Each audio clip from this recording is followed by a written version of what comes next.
नतीजों पर फोकस। बहुत सारे काउंटर्स के कल हमने मार्केट बंद होने के बाद रिजल्ट्स आते हुए देखे। उनका first round of impact counters पर देखने के लिए भी मिल चुका है। पहला काउंटर जहां पर कि हम बात करेंगे वो है वेलस्पन कॉर्प। इस कंपनी के नतीजे आते हुए दिखाई दिए। रेवेन्यूज़ 23% गिरते हुए दिखाई दिए, लेकिन प्रॉफिट में करीब 47% का जंप। सर, ऑन चार्ट्स कैसा दिख रहा है वेलस्पन कॉर्प? जी तो जी तो देखिए विवेक जी, अगर चार्ट्स पर देखें मुझे लगता है बिल्कुल ठीक है। इंडेक्स से नेगेटिवली कोरिलेटेड नहीं है, स्टॉक सस्टेन कर गया है। और मुझे लगता है कि रिजल्ट भी मोर और लेस ठीक ही आए हैं। तो जी। इसलिए देखिए स्टॉक के अंदर कुछ बहुत बड़ा कुछ गिरावट जैसा देखने को नहीं मिला है, मुझे लगता है बिल्कुल। लेकिन अभी कोई एंट्री भी नहीं करनी चाहिए जब तक 670 के ऊपर सस्टेन ना करे, तब तक इसमें एंट्री बनती नहीं है। मुझे लगता है 670 के ऊपर सस्टेन कर जाए तब खरीदिए। मुझे लगता है उसके बाद आपको 30 रुपए ऊपर का अपसाइड सीधे सीधे मिलता है, 5% का। अच्छा, 700 रुपए तक। और वो ब्रेकआउट होता है तो 725 730 तक भी आपको देखने को मिलेगा, मूव देखने को मिलेगा। लेकिन 630 के पास अगर आप एंट्री करें तो 630 के पास तक का बाय ऑन डिप्स कर सकते हैं। 630 के नीचे खिसक जाए, पोजीशन काटिएगा। एक कंसोलिडेशन जोन है, जनरली जनरली इसको एक फ्लैग पैटर्न कहते हैं। इसका ब्रेकआउट आता है तो लंबा मूव आता है, लंबे समय में देखेंगे तो 100 150 रुपए का मूव बनेगा। साल भर का व्यू रखिए। जी। दूसरा काउंटर सर, अपोलो टायर्स। इसके नतीजे आए कल, नतीजे खराब थे। रेवेन्यूज़ में ज़रूर 1.5% का इजाफा देखने के लिए मिला, लेकिन प्रॉफिट में करीब 24% की गिरावट देखने के लिए मिली। स्ट्रीट की एक्सपेक्टेशन करीब 390 से 95 करोड़ के प्रॉफिट की थी और 302 करोड़ का ही प्रॉफिट कंपनी दिखा पाई। तो एक टॉप आउट वाली सिचुएशन टायर कंपनीज में चल रही है। हमने ज़्यादातर टायर कंपनीज के नतीजों में इसी तरह का रुझान बनते हुए देखा, और काउंटर में पिछले 5 दिन में करीब 7.5% की गिरावट भी देखने के लिए मिल चुकी है। अपोलो टायर्स को कैसे ट्रेड करें सर? जी तो देखिए यहाँ पर मैं डिस्क्लोजर देना चाहूंगा। एक शॉर्ट ट्रेड क्लाइंट्स को दिया गया था। मुझे लगता है कि जो शॉर्ट ट्रेड था उसका 502 का टारगेट है स्पॉट का। फ्यूचर्स में अलग से दिया गया था, तो 502 इसका एक बेस है। विवेक जी, 502 के पास आकर के इसको शॉर्ट नहीं करना चाहिए। 508 का अभी स्पॉट चल रहा है, क्योंकि वो पिछले आप देखें तो जून का, पूरा जून के बाद से कंसोलिडेशन बेस 502 का है। तो वो क्या होता है कि ऑलरेडी देखिए स्टॉक काफी गिरा है। आप देखिए 564 का हाई बना था 564 का, 508 पे ट्रेड करा, तो डिसेंट 10-1% स्टॉक ऑलरेडी करेक्ट हो चुका है। और एक rally, broader rally tyre space में हमें देखने को ऑलरेडी मिली है लॉन्ग टर्म पर्सपेक्टिव से। तो मुझे लगता है 502 के पास सेटल होने दीजिए। उसके नीचे टूटने लग जाए तब आप शॉर्ट कीजिए। 480 का टारगेट खुलेगा, लेकिन मुझे थोड़ी कम उम्मीद है कि 502 के नीचे गिरेगा। रिजल्ट डिस्काउंट हो रहे हैं स्टॉक प्राइस में। जी। चलिए, एक दर्शक हैं हमारे साथ, उमेश जी, काफ़ी देर से इंतजार कर रहे हैं। Umesh ji, good morning sir. बहुत बहुत धन्यवाद हमसे जुड़ने के लिए। आई एम सॉरी कि मैं आपका सवाल थोड़ा लेट ले रहा हूँ। सर, पूछिए अपना सवाल नमस्कार प्लीज़। जी। हाँ, मैं बहुत दिनों से कोशिश कर रहा था, आपका बहुत अच्छा प्रोग्राम है।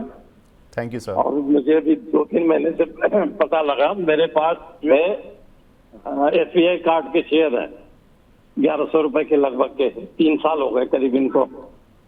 जी, तो इसमें क्या करना चाहिए? बिल्कुल। हम समझ सकते हैं सर, काफ़ी समय से ये काउंटर चला ही नहीं है और चलता ही नहीं है। बिल्कुल बहुत सुस्त काउंटर है। पूरा मार्केट चल गया लेकिन ये काउंटर नहीं चला है। नहीं चल रहा है। शरद सर, ये पेन तो बहुत हैवी होता है कि जब आप मार्केट गिरा हुआ होता है ना 3 साल, और आपका शेयर नहीं चलता है तो पेन नहीं होता है। लेकिन जब आप हर शेयर को चलते हुए देखते हैं और एक एसबीआई कार्ड जैसी कंपनी का शेयर चलता नहीं, वो भी 3 साल, 3 महीने 6 महीने समझ आता है, लेकिन 3 साल नहीं चलता सर, प्रॉब्लम है। क्या करें? देखिए साहब, मैं आपको हमेशा विवेक जी एक बात कहता हूँ, दर्शकों को कई बार पसंद भी नहीं आती है, but I repeat it at the cost of repeating myself. See देखिए सर, क्या है कि जो स्टॉक्स परफॉर्म नहीं कर रहे हैं, अगर कंपनी का परफॉर्मेंस देखें Q1 का भी, तो new account 12% quarter on quarter, 18% साल दर साल गिरते हुए दिखाई दिए। स्पेंड्स आप देखें तो 3% क्वार्टर ऑन क्वार्टर में गिरावट दिखी है, 10% पैट में क्वार्टर ऑन क्वार्टर गिरावट दिखी है। Income 227 basis point quarter on quarter गिरती हुई दिखाई दी है। सर देखिए, बिजनेस अगर खराब हो जाए किसी कंपनी का, हमने बिजनेस जुबिलेंट फूडवर्क्स का खराब होते हुए देखा विवेक जी, जिसने बिल्कुल। 200 रुपए से 3,000 तक का मूव दिया था। ठीक है, one of the best wealth builder रहा। जहां पर कॉम्पिटिटिव एडवांटेज जाए, जहां मार्केट सपोर्ट ना करे, वहां बिल्कुल एफिनिटी ना रखे सर, स्टॉक से निकल जाएं।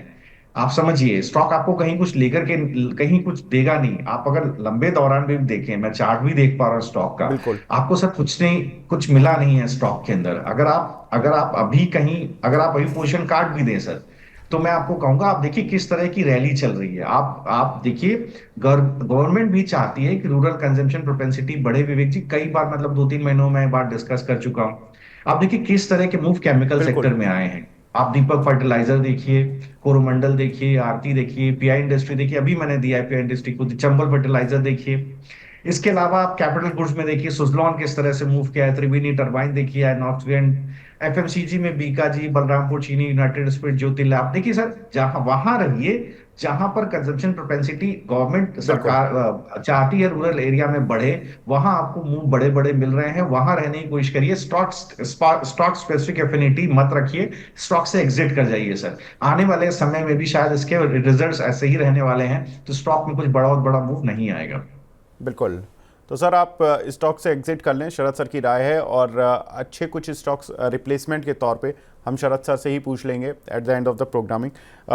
शरद सर, अब मैं थोड़ा सा, चूंकि बहुत सारे दर्शकों के सवाल एक्यूमुलेट हो गए हैं, तो मैं रैपिड फायर वाली स्थिति में आऊँगा, साथ ही नतीजों की थीम को भी हमें पूरा करना है। तो नतीजों में सर तीसरा काउंटर है अबॉट इंडिया।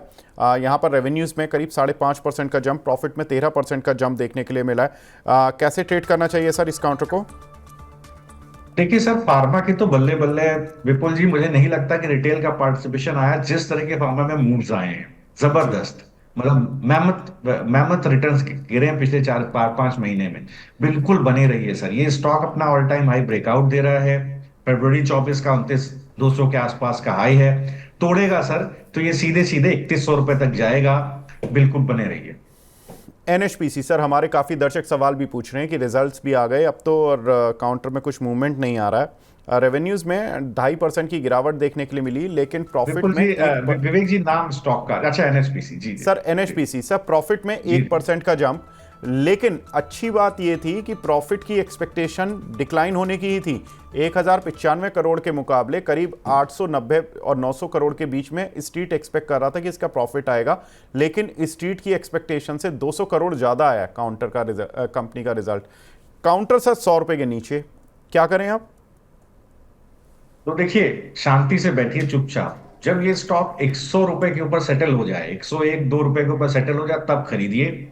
तब तक कुछ मत कीजिए। अभी गिरावट थोड़ी बाकी है, हो सकता है आपको 96 रुपए तक गिरावट, 96 रुपए तक गिरता हुआ दिखे। जी। नेक्स्ट काउंटर सर एनएलसी, जिसको निवेली लिग्नाइट के नाम से भी जानते हैं हम। रेवेन्यूज़ कंपनी के 2% बढ़े, प्रॉफिट 37% बढ़े हैं, उम्मीद से ज़्यादा कंपनी ने प्रॉफिट दर्ज कराया। कंपनी के जो प्रॉफिट का एस्टीमेट था करीब 470 से 500 करोड़ की रेंज में था स्ट्रीट का, उसको बीट किया, अच्छे से बीट किया। कैसे देखें सर काउंटर को?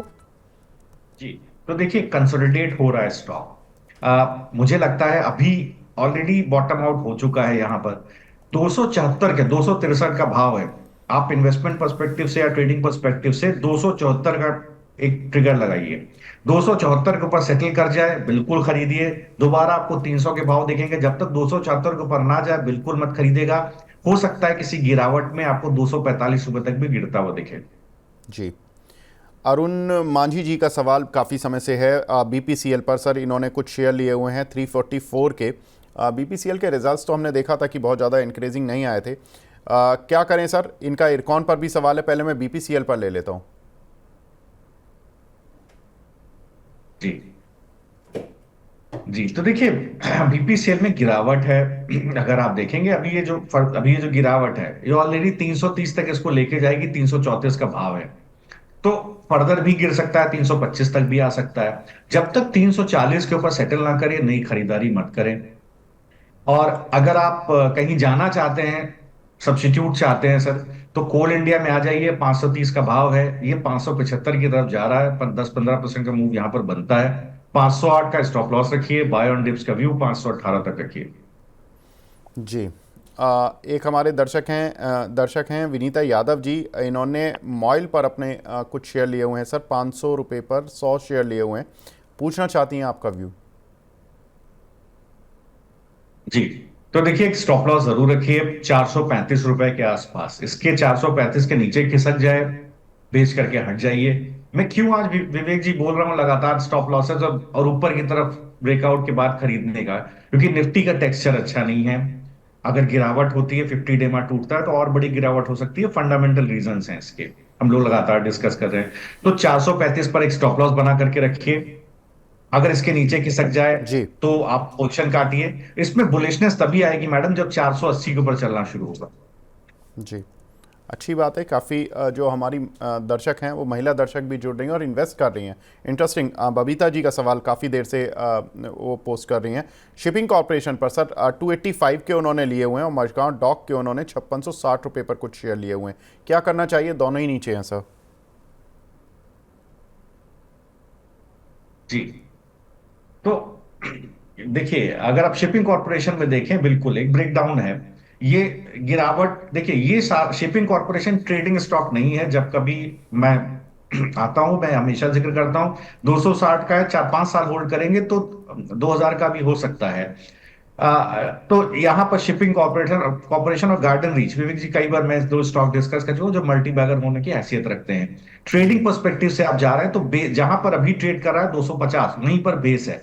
250 के नीचे खिसक जाए, स्टॉप लॉस लगा के एग्जिट हो जाए। बड़ा मूव कब आएगा? जब 275 के ऊपर चलना शुरू होगा। 275 के ऊपर चलना शुरू होगा, बिल्कुल होल्ड कीजिएगा। आपको 330 340 तक दोबारा लेकर के जाएगा। मझगांव डॉक में देखिए एक बार स्ट्रेंथ बनना शुरू हुआ है। बेस है 4570, तो 4550 पर स्टॉप लॉस रख लीजिए। उसके नीचे खिसक जाए, एग्जिट हो जाइए। मुझे लगता है यह दोबारा धीरे धीरे करके 5500 रुपए तक के भाव पे पहुंच जाएगा।